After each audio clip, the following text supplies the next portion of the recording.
मयूर का रूप धारण किया हुआ था ठाकुर जी ने और भक्तवंशी से पूछने लगे, तुम्हारे भोले बाबा से पूछने लगे, ये से चली आई लीने हाथ देह देह की सुध नहीं पोले पोले हो तो निहार।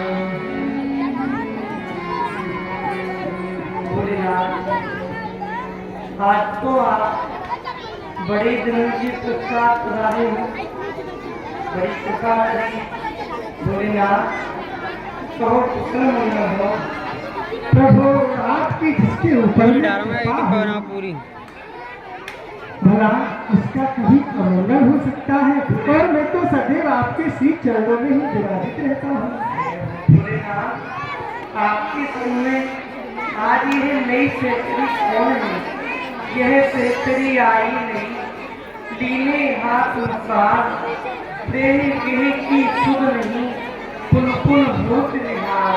भोलेनाथ, ये सेक्रेटरी कौन है? ये तो रास नीचे में इतनी भाव विभोर रहेगी कि आपको हाथ मसाज को कर रहे हो, किंतु आपको अपने पूर्ण की सुधई नहीं। कौन है भोलेनाथ? हे कृपा निधान प्रभु, इसलिए तो आज आपके दिव्य महाराज के दर्शन किए हैं। यदि कोई प्राणी आपकी मुस्कान के दर्शन कर लेता है, लखी जन लाल की मुस्कान ताह बिसरी वेद सुध योग संयम ध्यान निरंतर आचार पूजा पाठ गीता ज्ञान भगवत रसिक अस गई जग खेच के मुख ज्ञान लखी जन लाल की मुस्कान।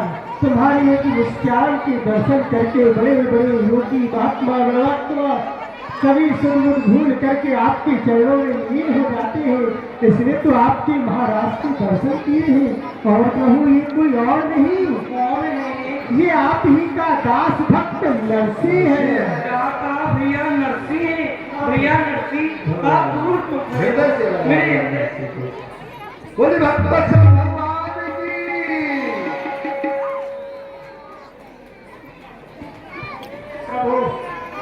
कब तक ये मेरे द्वारे पे पड़ा था, आकर के मैंने इससे कहा भक्तराज क्या चाहिए?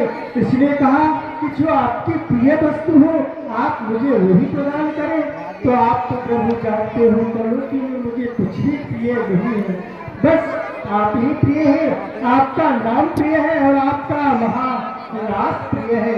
तो मैं प्रभु आपको आपके भक्त को आपके चरणों में लेकर के आया हूँ। अब आप इसका हाथ स्वीकार करें। प्रभु कहते हैं यदि जीव आत्मा प्रभु के चरणों को पकड़ता है तो माया का झोंका ऐसा आता है कि वह संसार में पुनः बह जाता है, परंतु जिसको प्रभु पकड़ लेते हैं संसार में कोई भी माया की आंधी चले तो कोई छुड़ाने वाला नहीं है। इसलिए आप इसको आप ही पकड़ेंगे। कहो भैया नरसी, आप कैसे हो?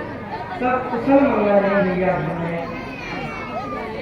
प्रभु, घर से तो मुझे मेरी भाभी माँ ने भक्त और भगवान की सौगंध दिला के घर से निकाल दिया है। कहा गई भैया, आपको आपकी भाभी माँ ने घर से मेरी सौगंध दवाई आपको निकाल दी होगी। जी प्रभु। कोई बात नहीं भैया, आपने मेरे रात के दर्शन करे और मेरे कहने सो आप लौट के अपने नगर को जाओ। भैया, आपकी भाभी ने घर में आने कोई तो सौगंध दी है।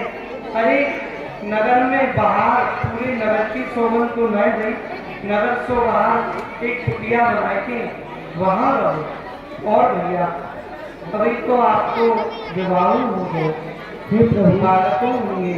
माना तो होंगे। हाँ, हे प्रभु, मैं तो सिर्फ आपके चरणों की भक्ति करना चाहता हूँ। मुझे इस संसार सागर से क्या लेना? आप मुझे ग्रस्त में क्यों डालना चाहते हैं? भैया कारण नहीं है कोई कि ये सब संसारी जीव ये कहें कि ग्रस्त में रह के प्रभु को भजन नहीं कर सके हैं, नाम संकीर्तन ना कर सके हैं, ऐसे कह के ये सब ग्रस्ती लोग पीछे छुड़ा रहे हैं। परंतु भैया, आपको ग्रस्त में जाके मेरी भक्ति को, मेरे नाम को खूब प्रचार करना है और इन सब संसारी लोगों को, सब ग्रस्ती लोगों को ये दिखाऊंगी कि ग्रस्त में रहते हुए भजन मिल सके। और आप चिंता मत करो, आपके ऊपर मेरी माया को प्रभाव नहीं हो। जब आप मेरी भक्ति को प्रचार करके आओगे तो मेरे में